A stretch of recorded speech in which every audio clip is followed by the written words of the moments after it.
Welcome to the Conscious Dominance Podcast, where Andrew and Eric, two dominant men in dom-sub relationships, discuss how we approach our dominant roles from a conscious and loving place, and what we learn about ourselves through the deep intimacy that these power exchange dynamics make possible. Sit back and enjoy the show. Andrew, Eric, how are you today? I'm good. I had something alive in me, and I was thinking back to when we first started conversing on a regular basis. I remember this call. Well, I would go on a walk, and we would talk and walk, and you called me up and said that your relationship was such a relationship where the degree of power that you had in the relationship, almost that adage of absolute power absolutely corrupts, that sort of notion that the more power you have, the more corrupted you get. And you called me to be a check on that. And it brought up this notion of what it is to have power and where the line is when you abuse that power. And yeah, it's something that's both enticing. I just feel like it's worthy of untangling, because there's a obvious place that this sort of just gets bandied about, but I feel like it's worthy of talking about it with more nuance and a little bit more of a place, because the power is also the whole fucking point. Like, that's what's hot. That's the point. And if you're too neutralized in that, you lose the point. Like, the point is that there's a tension. The point is that you could fucking break that. The point is that you're on an edge. That's the point. And if you neutralize that and create a situation where the safety is too much, you lose that. You lose the tension. You lose the polarity. Mm-hmm. And yet, where that line becomes abuse or where it becomes bullying, I think it's worthy of talking about. So, just curious, when I say and throw these things out at you, what's living inside of you? When I made that phone call to you, it was because we had kind of crossed a certain threshold in our relationship where Dawn was asking me basically to take over all the way. And my problem in this power dynamic has always been essentially too much restraint. It's been too much safety. That's where my challenge has been in this, because of my own past, my own upbringing, my own fears and everything. So, but the power is really, to your point, the point. The whole reason we do this is because we are two people, one of whom wants to be in power and the other one who wants to be out of power.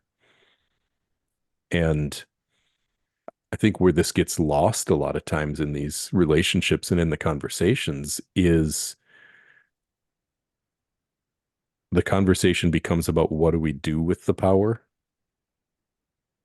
How do we use it? How do we not use it? What are the specifics of the ways we go about doing it? And we can very easily lose touch with the fact that the power is the point in the first place. It's not so much about how you use it. It's about the energy of the taking control and letting go of control. And it really is the important piece on the dominant side of this, to figure out where your edge is and see if you can ride it.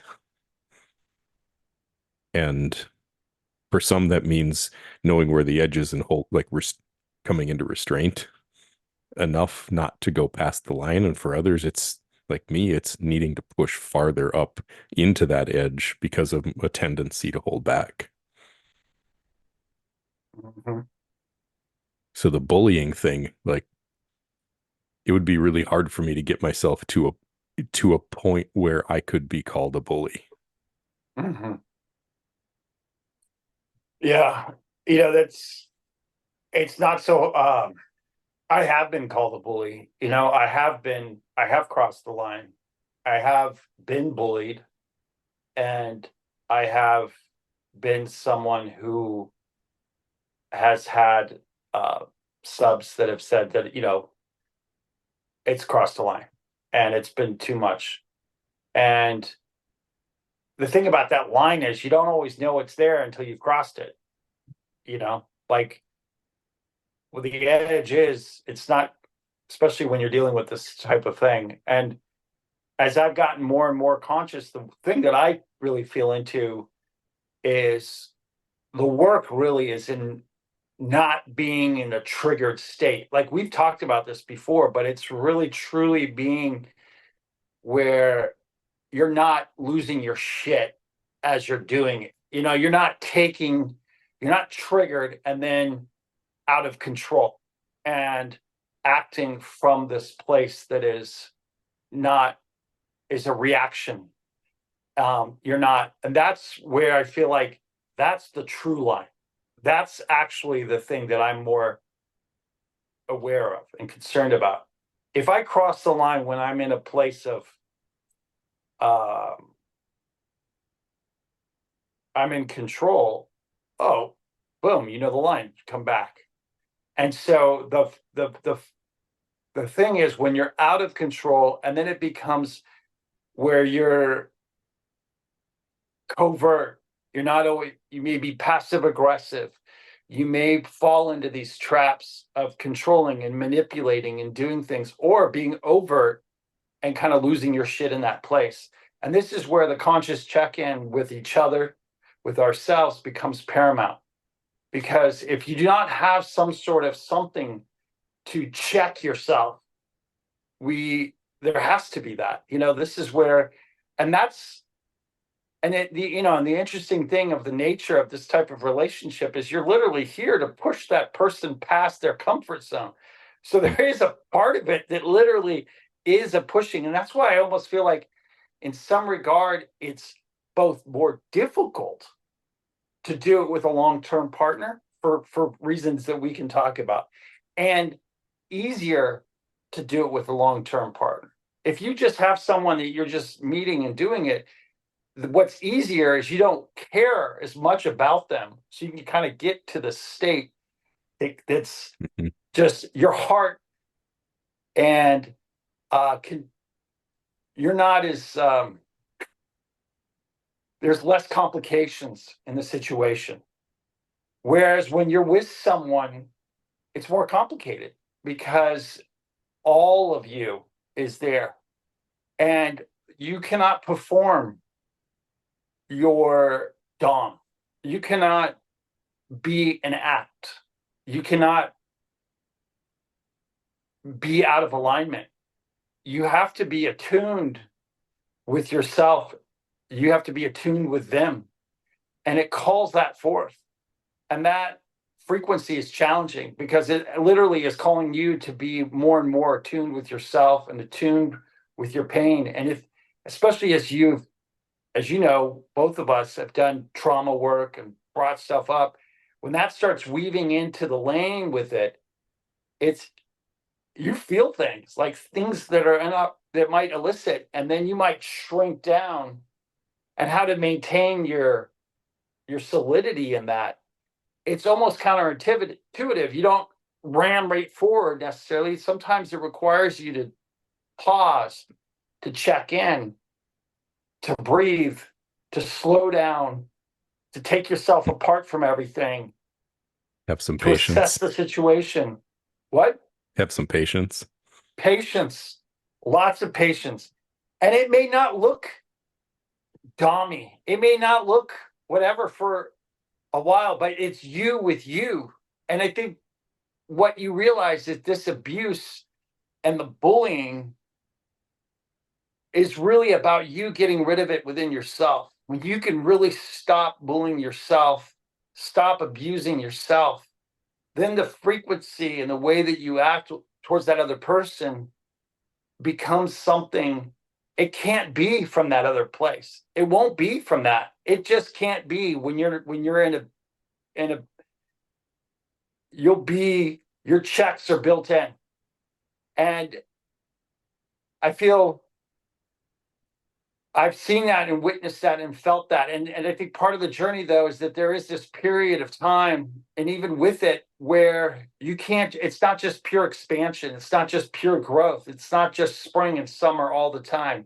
There's also this period that's fall, that's winter, that forces you to contract and then to come back and to check yourself in that process. And if you don't build that check in process, that's, I feel like, when the lines get crossed and where the abuse and the bullying and these other things. And I feel like often that's there in relationships where it's not as explicit, where it's not as covert, where it's more covert, where it's unconscious, where there's a lot of patterns that are there that are not being brought to the surface.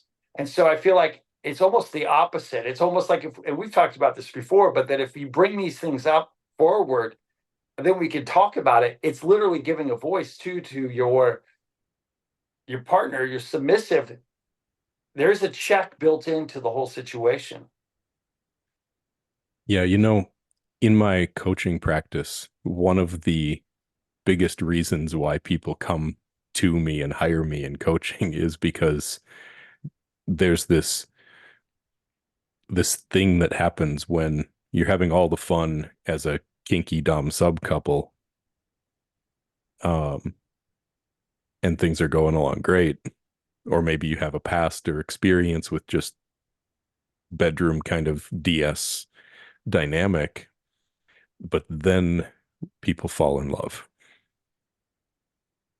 They fall in love with their partner, or they're in love with the partner and they want to bring this dom sub dynamic into the relationship, and figuring out how do we do the love thing and the dom sub thing isn't um it isn't obvious. No, it's not obvious. And it requires, this is where your shadow work, this is where your work on your own, in your journals, writing, reading, checking in with yourself, because you got to tune in with the part of you that's your killer. Like you got to tune in with the part of you that's your dark side, Yep. because there's no way to do that authentically without tapping into that. But if you're with someone you love, you're like, oh shit, I can't bring that person into the picture. No, it's the opposite. You better bring that in, because you better tame. You better be your fucking horse whisperer. You better get in there and be in a place where you can be in harmony and attuned to that part of yourself, so he can be your ally. And this whole idea with parts, there's different parts of us. You can Mhm. think of one of our parts as a monster or a killer. There's also a little boy, there's a dad. But this monster, you want an ally. You want that dragon. It's like How to Tame a Dragon, kind of. My kids, they love that movie. Yeah. But they did. It's a great movie because it really gets to this idea of taming and being aligned with our monster side, our dragon side. And this is the thing that Jordan Peterson talks about, how essential it is that we aren't just that there's no benefit in just being weak and just being safe. Like, we need to be able to be dangerous men and have that power, that strength under voluntary control. Because Mm-hmm. a virtuous man is a man who could do damage, who could be destructive, and who Mm-hmm. chooses not to save that energy for where it's necessary, for when Mm-hmm. we need to defend what matters or stand up for what's really important in life. And yeah, we have to integrate these pieces of ourselves rather than shut them down or shame them or think, oh, well, we just can't do dom sub when we're in love. Like, sure you can, but you can't do it from a disembodied place. You can't do it from an unconscious place. That's why people come to us thinking, oh, we're going to talk about dom sub, and we end up talking about what it was like as a little boy, because Right. you have to go all the way back to the root of why you are the way you are, and Right. undo the reasons that you may have developed an interest in these dom sub dynamics in the first place, which could have come from a really wounded place, and heal the damaged parts of you that brought the desire for these kind of power dynamics. Heal that wounded part of you and still hold on to the interest in kink, still hold on to the interest in power, and be able to play with it from a healed place instead of having it come from a damaged place inside of ourselves. And And that's the entire challenge in doing this in a conscious, loving way. Andrew, you said it fucking spot on. I want to just, and that is not easy. And I'll say it. Fuck no. It, And there's a period. So you come in because I know what you're talking about because it's so true. I came in running hard, running fast, running like even into this relationship from this place that was acting from the wounds. And then very much identifying in that sort of DS old, not realizing how much of it was partly out of a need to heal these triggered, wounded parts from my past. Then, as I'm doing the conscious work to bring consciousness, and the thing is that you can't avoid the conscious work if you start bringing consciousness to your relationship, it will come up. And if you start showing curiosity and you start showing a little gentleness to yourself, you will start seeing, oh my God, I'm doing this from this wounded place. And then when you get to that place, religion, society, all kinds of things, I've told people, oh, we're done with that. Put away that. That's not going to be a part of your behavior anymore. We're going to set that aside. And then now you have to go behave and go be civilized. And what you're saying, what I'm saying is no, no, no, no, no, no, no. There's another option. You're going to be able to go and be conscious, but you're going to be able to incorporate the parts of you that are dark, that are the shadow sides. I mean, this is the whole story of Batman. This is really what it is. You know, I mean, this is what this is. This is Batman. This is the story. You look at those movies, you realize, oh my God, this is where this dark side kind of comes in to really be a part of this. This is his old tale as old as time. I mean, this is the Beauty and the Beast. I mean, there are stories throughout yeah. time that The sort of bring archetypical, us the archetypical archetype. stories. Yep. Yeah, yeah, it really is. But the work of doing this is perpetual. And the thing is that I want to kind of claim it's not like it's clean. Like you're still getting healing from doing this. I just want to state that it's not as though like you get to this new place and it's no longer healing to be in this type of relationship. It's just that you're aware that you're doing this for this healing, and you're aware and you're doing other work to heal yourself. And this isn't the only thing that's healing you. And you're much more aware of the ecosystem that you're in that's caused you in this situation.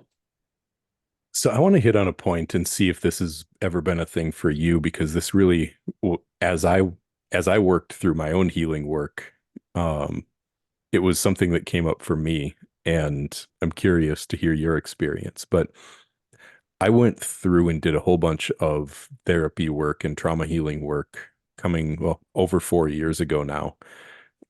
Just so happened that I was able to get in with one of like just a top-notch therapist to do some trauma healing work right at the beginning of COVID when all of her other clients quit or stopped going. And she had openings and she hadn't had openings in 20 years. And I got to work with her every single week for as long as I needed to.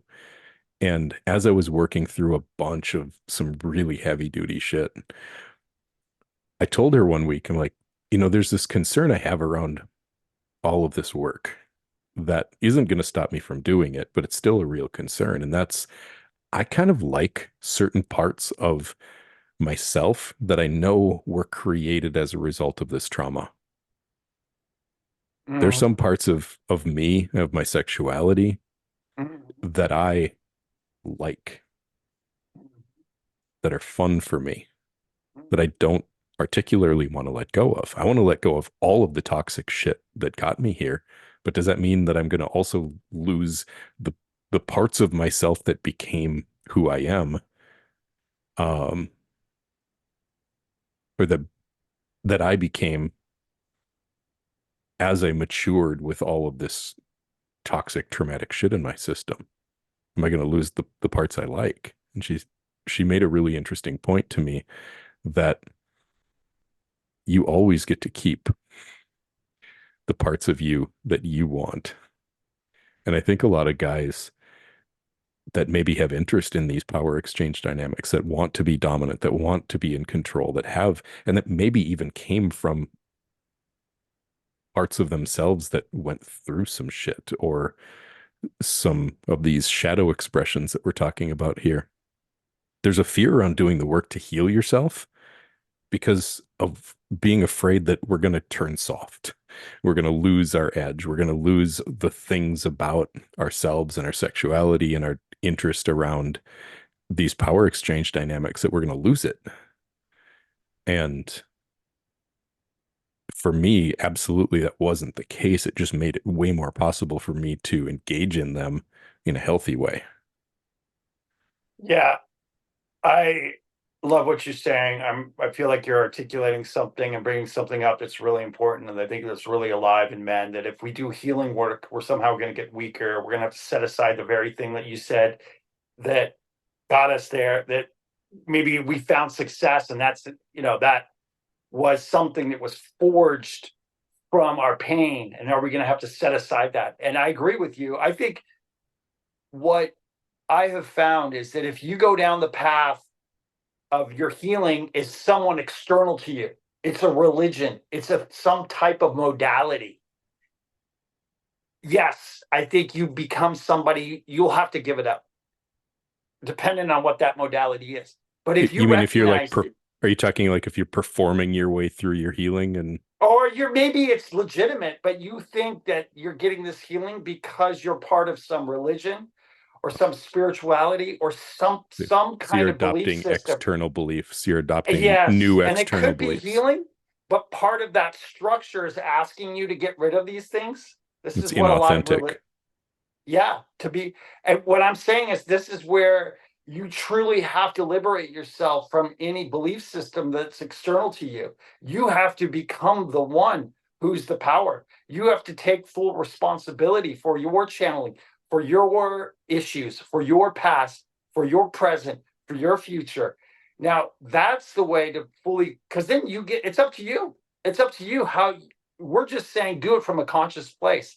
We're just saying do it from a place where you can recognize that some of your behavior is a reaction against the pain, the little boy in you trying to protect this little boy, the wounds from your past. And when you do that, you're reactionary, you're not as much in control. And so Yep. you literally are limiting the amount of power that you can express. What I have found through doing this healing work, I've never been more powerful. I've never been more erect, never been more erect sexually. Like my sexual erections last longer, are more impervious. I think so many guys lose their erection because they are triggered. They're triggered in bed and they don't realize that they're being triggered. And as they get older, they're a woman who did something. Maybe she's really feeling very sexual, or she said something, or some kink, and they don't feel like, oh, all of a sudden they feel old. All of a sudden they feel like inept. All of a sudden, something from work, something triggered something from their past. They don't realize that their erectile dysfunction is really rooted in something that's from uh, not what's there, but it's Yeah. underneath the surface. It's That's, mental. yeah, they're like, I've had my own issues with this in the past that I've had to work through, and that are just completely different now because, yeah, it was all about just being completely disconnected from my body and my own experience. I was just all up in my head trying to Hmm. think everything into a reality that I could deal with. And, it this experience of kink and of sex and of dominance and submission and power from a more healed place. And I'll say a more healed place because I don't think we're ever done. It's been the case for me that I did a big bulk of work in a short period of time when I had the ability to do so. But then there's just been continual, like ongoing stuff that keeps getting found to work on. But for me, the reactionary element to it is what went away. Hmm. It, Before it was like I was trying to do all of this while I was standing on stilts on top of a unicycle on a balance board on a surfboard in the ocean. Like the whole thing was wobbly, and I was constantly having to try to Oh yeah, react to all of the unstable shit that I was balancing my right. life on. Well said. And now it's just like I experience all of this energy of power and of dominance standing on the ground. Agreed. But you have to build in a winter, and those winters can be very short, but you have to build in periods of time where if you get some sort of trigger or something that throws you off, you've got to build in the contraction where you can go check out. You can check in with yourself, take care of your little guy, take care of things, and then come back. And I think most men, or at least myself, and I've seen other men, they don't any sort of honoring of the fact that you have a vulnerability, that they're so petrified that there's a part of them that's wounded, that needs to be, that's this little child that's very vulnerable. They have all these protective mechanisms, and when you take those away, yes, you are more raw, you are more vulnerable, but you also have, there can be this wonderful synergy with a part of you that looks after him, like a father that that you may or may not have had, and that is able to sort of take you away from the situation and give you what you need, and then bring you back to the situation. And that could be happening like quickly. Like you could be like, oh shit, I'm getting triggered, doing some breathing exercises, hold yourself, and then come back to it. I think in the past, you think, oh, it's this woman that needs to change. Oh, something external to me needs to change. But what I'm trying to say, and what we've said again and again and again, is that you can come in and you can do it yourself. And I think where we get into we started this whole conversation about abuse and bullying. I think the abuse and the bullying comes from the place where we think it's something external to us. Oh, that woman is the one that's triggering us, or this other person is the one. So then and because we haven't worked through these things, we're unconsciously playing out this part of us that all men want to feel dominant. All men want to feel, at least the masculine energy that's in there wants to feel this place. And especially in our relationship, we want to feel this respect and this dominance. I mean, there may be a kink where it's flipped, and that's fine. But what I'm saying is that there is a place where we have to honor that part and that need in us. And if we're not doing it in a healthy way, it can come out in an unhealthy way. I think as men to some extent, and this is testosterone doing its Right. thing in our systems, we all want to be in control of our reality, to be able to have things our way and to be able to make them better, to take control, to make them better. I think that's a drive within every man. And ironically, sometimes you have to let go to get it better. Yeah. So I'm curious then for you, what's it been like transitioning from a place where you were more in that reactive state where you found yourself playing more of that kind of bully role or maybe tending towards being overly pushy? What's it been like for you to come back from that? And I want to say too, I wasn't always in that. I just had a tendency. I think there was, let's just say I was sloppy. I was unconscious. Um, how is it to come into this other state? I think it's a reckoning. I think the main point is it's a reckoning with yourself. and it's a reckoning with your past. It's a reckoning with what it is to be a man. It is a reckoning, and there is a full confrontation with all of your own inner story, your own inner identity. And sometimes, the very identity of being a dom or a man has actually been my biggest kind of thing that has kept me and held me back, and that I've had to let go of that, and I've had to like actually be in this other state that much more of a dissolving, much more of a surrendered state in order to do the healing work. And that it very much psychologically, I had to just get to another state, and at the same time recognize and create a container for myself that was this healing work that I was doing. And I think being vulnerable, being witnessed in that, and still being loved and still being respected by my amazing partner, my amazing surrendered, submissive, strong woman Rachel, who's incredible at holding space and insanely healing, and is incredible at honoring me as a man and as her leader, as her dom, while I'm dissolving. And the art of the way she sees that, because she sees the bigger picture, she sees the healing that's there, and she sees me on the other side of that I don't just go there and fall flat and use it as an excuse to be an asshole, but literally do the work and then come out better and more conscious and heightened. And I think she sees that as like a season, that it's a day, or it's a moment, and less is she needed in that role. But when it's necessary, it can be there. And I think that that's a necessary part of this too, to truly do this type of work with the intensity and the consciousness.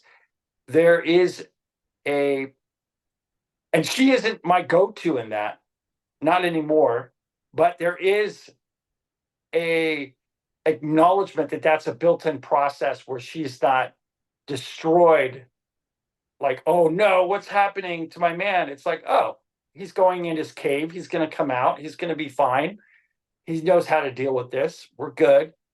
And building that in, and I feel like that's really something really important to stress, is that there isn't just, in order to not be in an abusive asshole, we do have to die to ourselves. And part of that death to ourselves and the ego check-ins, we're not always going to be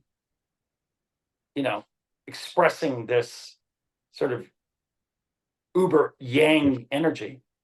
Well, we're not going to be Megadom every day, every moment, who's just got Exactly. everything under control, who's just running life perfectly, who's always just the perfect amount of like powerful, strong, in control. Like sometimes we're going to have those human moments of needing to be in our cave. And these, so many times these relationships point me to the truth behind cliches and the truth behind some, even ancient stories from the Bible, mythological stories. Mhm. And you can see how these were used allegorically and they were used metaphorically, and they can have such deep truth that you can't even see until you experience something in life that shows you, oh, maybe that's what they were talking about. Maybe that's what that cliche is really getting at. Um, One of them that just came to me as you were talking is this idea, or this cliche, that men only respond to calling. They don't respond to obligation, they respond to a calling. And just thinking about what both of our women have been to us, is what a calling it is to have someone standing there saying, I believe in you. I also really count on you. I've let go of a lot. I've given you the reins over a lot of our lives. I've given you a lot of power and control. And I know you're falling apart right now. And I'm not going to step in and take over. But I am going to trust that you are going to find your way through this. And I believe in you. And to have that kind of to have that kind of love and to know how much is on the line, Mm-hmm. to be It's able skin in the to game. really work through whatever it is that we're working through while she is standing there, maybe very graciously and very patiently waiting for us, Mm-hmm. is like that has been a powerful thing for me in just recognizing that I don't have any other option. She's counting on me. 100% truth. And, I also feel like a big part of that is it's not incidental. This is what defines it. The surrender, it's easy for someone to surrender to you and be, you know, following you when you're on it, when you're the Mhm. man and you got your shit together. But what is it when you're not that way and they still are like, I believe in you. I feel you. I see you. You're my man. I see you. That there is a loyalty there. There's a devotion there that has a seed where you rise again, and I feel like simultaneously there's a part of her that is unconditionally loving, and there's also a part of her that's like ex- is expectant of my greatness and me to continually to get better and better and better She's and counting on it. She counting absolutely on it, depends and on it. and and it literally our life will fall apart if I don't improve. Like, she's dependent on me being better, and knowing that is an awesome feeling. And a lot of men are like, oh, that's too much. Well, that's the point. Like, the point is to have skin in the game. Like, if there isn't repercussions for you to show up, are we really going to do the work that's necessary? And this work is not just a material comfort, it's psychological too. I mean, Rachel can make money. She's capable.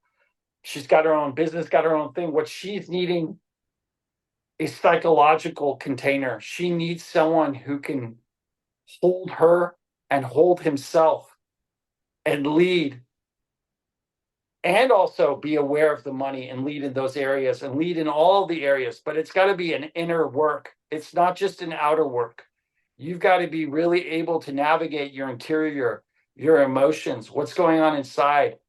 That's where the true energy of dominance, which I like to think of as attunement. It's truly attuned to the situation so that the movement forward and the leadership feels almost like a natural outgrowth. Before we started, you mentioned something about an art project that I was really curious to hear you get into. Yeah, this whole interest in I was bullied pretty bad in school, and Me too. um, also sexually humiliated, and yeah, so it shut me down, and didn't realize how much um, I was, a lot of the it's kind of obvious, right? But when you get real, like, a lot of my kink and everything stemmed from a reaction to that, right? But I also am somebody who is very, very um, passionate about the abuse of power. And so somebody has got power and is abusing that and bullying that. I'm very passionately kind of a voice against this. And when religion and government are aligned, they they codify and they sort of institutionalize an abuse of power or bullying behavior. I mean, this is why America was created. We are born out of a reaction to England, who was abusing their power, right? This is our birth, right? This is how we started as a country. So I feel like when, and, you know, politically speaking, I'm somebody who I'm very, will call out both sides of the aisle. So when I bring this up, uh, I'm adamant this is not partisan in the way that I'm expressing it. I actually voted for the president that I'm about to critique. So, but when Bush, right after 9/11, and they started, I was really struck by um, this Time article with Muhammad al-Qahtani, who was purported to be one of the last hijackers, the 20th hijacker. Proven not to be, but thought at the time he was. And then they started to use all of the torture techniques that they learned from every single, from Korea, from North Korea, from Russia, from everybody. And they were going to do like a buffet on this Muhammad al-Qahtani. And they created, there's excerpts where you could read the bureaucratic language that describes the torture of this guy. Mm. And this is all happening at Guantanamo. And it was just kind of one of the more extreme examples, the humiliation, the dogs, all these things. And I'm somebody who's simultaneously turned on by torture and have a sadist quality and can see the place of that. And I also see the place of authority and when these subjects, there is a place for an extreme interrogation, but I also felt like there was a crossing of the line. And where is that line? And there's a term called forced drift, which means when you don't put a line there, people will naturally drift towards increased force. And so when they took away and said, hey, just go for it, there was this sort of abuse that was starting to happen.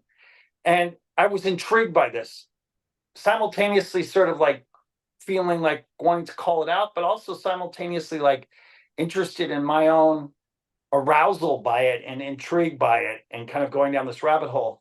And so I have an MFA, which means that I went to grad school and did art.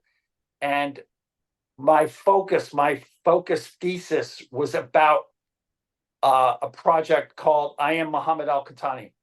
And what I did was I took that excerpts and I edited it down.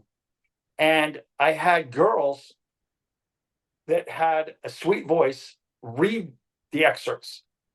And instead of saying Muhammad this or they this, the third person, I made it first person.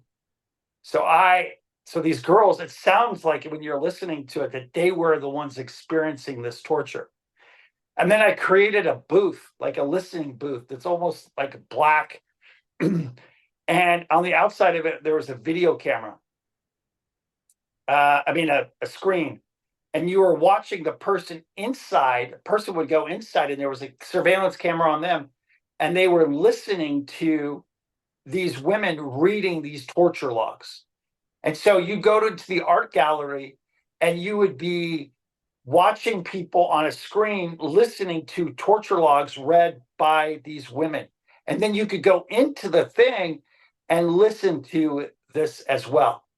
And then I wrote a whole paper, 40-page paper, document about voice and about how voice was as a metaphor for standing up for yourself, but also how voice is a human thing and how it elicits empathy.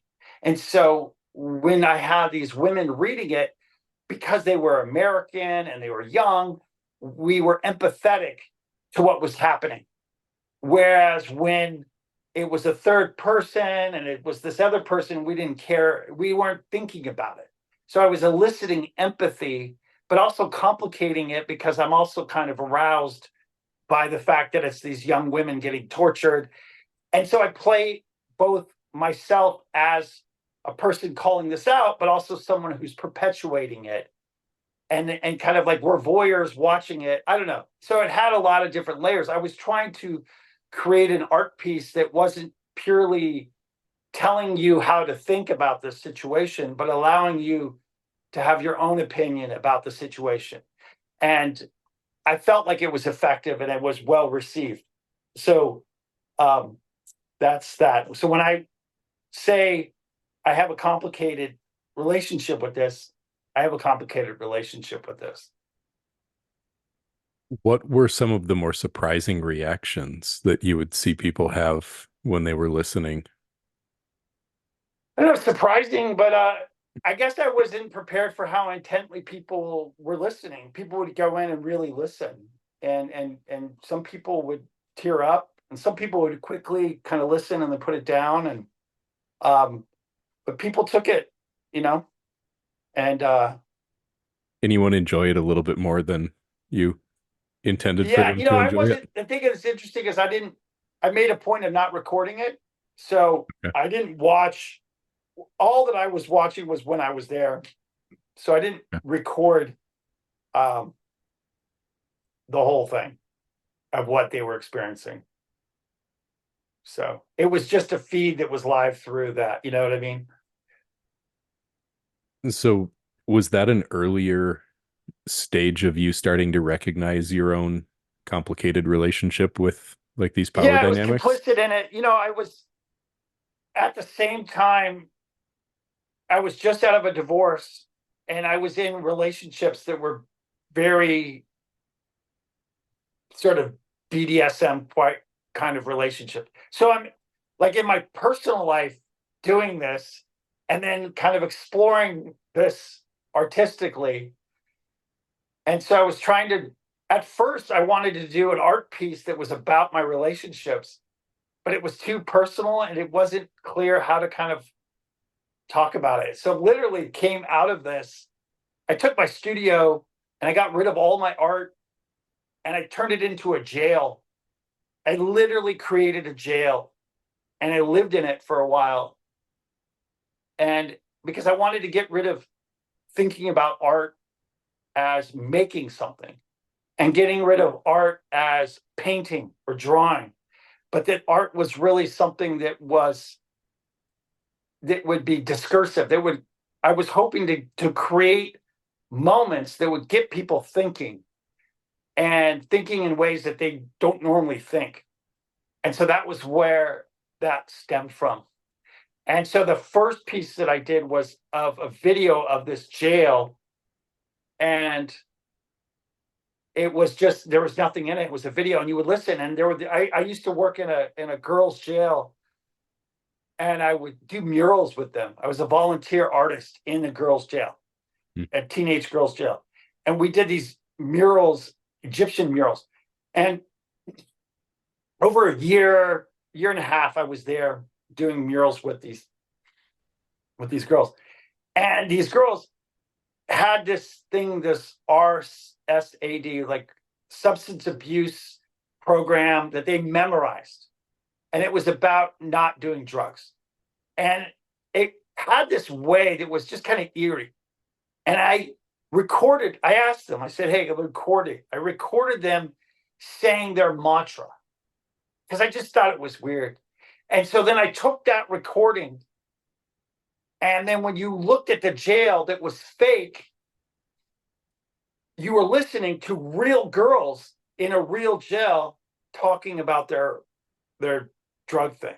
And so when you go to the gallery, you're literally looking at a video of a fake jail that looks real, listening to girls that are real jail people. And people listening thought that the girls were actors and that the video was of a real jail. So it was complicating like what was the real thing and what was not the real thing. But that piece led me to the Muhammad al-Qahtani piece because I got really interested in how solitary confinement came out of a religious tradition. It was literally the Quakers that were the ones that said, hey, it's good for you to go to solitary confinement and that there's a whole religious tradition of leaving behind and putting yourself in solitary confinement. So the very thing that we think of as this horrible thing under a different context, we think of it as a beautiful, like it's holy, it's a religious thing, solitary confinement. You're going to reflect on your ways. And I found that to be the same thing with a lot of the torture and a lot of the flagellation. There's religious sects that will literally whip their backs or they'll whip each other. And a lot of religion has this sort of like BDSM quality to it. There's a lot of this quality to it that's born out of it, almost this religious sort of place. and it's built into the structure. And so I was got interested in this kind of overlap of these things. And I come from a religious upbringing that was very restrictive. It wasn't physically abusive, but it was very psychologically restrictive. And so it's created a opportunity for me to hunger and think about these things. It's so interesting hearing you share the stories of how kind of your upbringing led you to this place where you almost had to learn how to rein in because you were expressing this dominant energy, like overexpressed, so to speak. Yeah, I would say yes. I was definitely, I did not have the guardrails built in, and I had to learn them.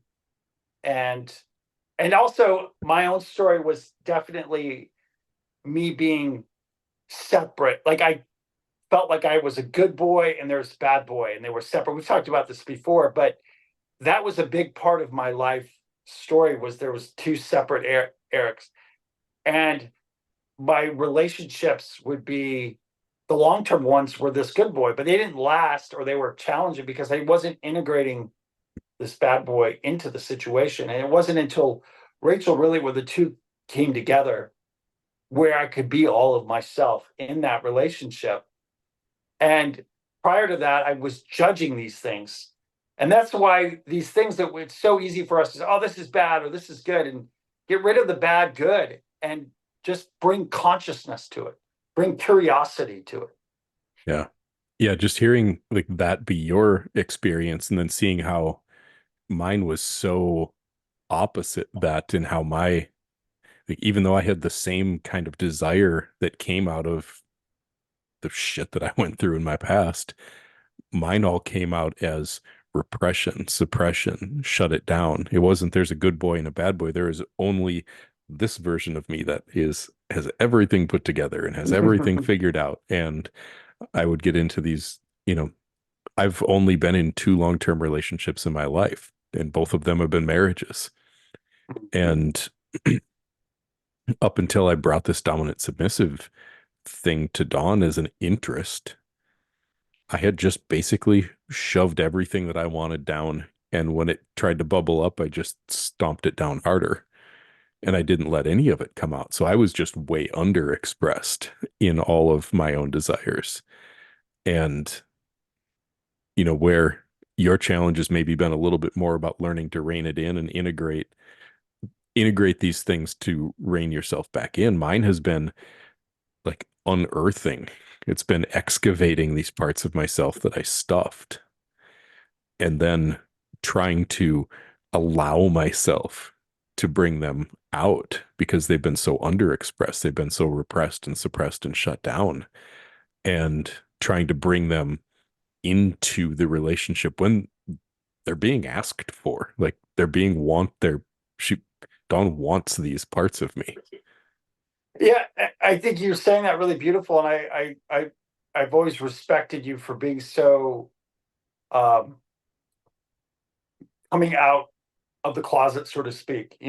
Coming out of the closet, I think is really important as heterosexual or whatever sexual men, any sexual men you are. Uh, what are your desires? Just knowing our desires and honoring our desires, and that our desires are not unholy or a problem. They're not, our desires are sacred. It's actually when our desires become repressed or we just flippantly act on them that it's either extreme that's a problem. But when we can hold them and hold them lightly and see them and be with them, there's a place for them. And then we can kind of alchemize them. We can integrate them. And that's what I see you doing. And that's when you feel whole and you feel alive and you feel really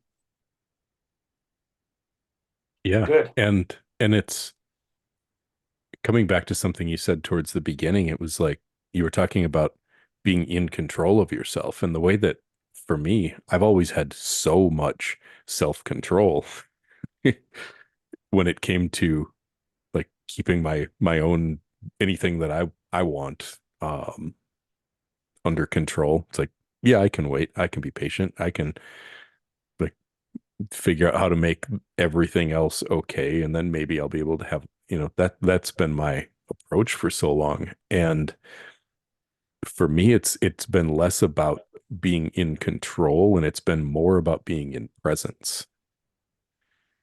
I think that's really a good way of saying it. I think, you know, the in control is the result of being in presence. I think Mhm. the focus needs to be in presence. And I'm glad that you brought that up. And I think that that's, and part of that to be truly in presence is to be attuned to ourselves, which brings up our wounds and those patterns and those things. And so, yes, I do agree with you that that's been, I think that's well said, that presence. And that brings up for me how many times I haven't been in presence. And I've been also dealing with a lot of my own mourning, my own feeling of like, oh, fuck, both. How many times have I messed up? And then I also, how many times have I limited myself? Yeah, so being able to cultivate that sense of being literally just being in our own body, being present in the moment, being connected to our, like, my experience of being who I am in this moment is literally enough to make everything else fall into place. And it's really interesting if you want to have a fascinating conversation with a woman, ask her about what it's like being around a man who is very present. Ask her to reflect her experience of that. And Mhm. it will teach you a lot about what women need and want and crave from men, and how rare it is for them to find a man who is actually fully present in himself. Those are fascinating conversations. Yeah. And, I used to think that I was present a lot of times that I wasn't fully present. I thought I was really good at it. And I think a lot of it is you become aware of all these little triggers and these micro kind of, I think of it as like a leaky wagon in the I Ching, one of the I Ching things is the leaky wagon. And it got me thinking about this idea that when we have a leaky energy, a leaky eyes, leaky presence, and I've talked about this before, but when I was used to be at a restaurant with Rachel and a woman would walk by that was attractive or something, anything, and I would like moment, just split second, just be like, barely whatever. And really fun. And she would call me out over time, was like, are you aware of this? That even when you think you're being so present, there are moments, they're just these leaky little moments. And what it was to be really fully like locked in and fully present in a way where you're present with yourself and fully present with her. And that's easy to do when you're first with someone often, because there's like a feeling of that. But what is that to do over a long period of time? And what is that to do? And also honor your sexuality and your desire and say yes to all that, not from a repressed place, but from a fully present place with all of that. And that's when you're really able to do it. That's the sheathed sword energy too that we talked about with Jordan Peterson, where he's talking about that sheathed sword when it comes to your aggression and your reaction and your violence. But I also think of it as your sexuality. That's the other sword. It's we're sheathing our sword, saying yes to our sexuality, but it's also about keeping it in check, but not from a repressed place, but from a place that's saying yes to it. But in the Self right, control for your benefit, not for your repression. exactly, Yeah. exactly. Well said. So I guess to end this, I'm curious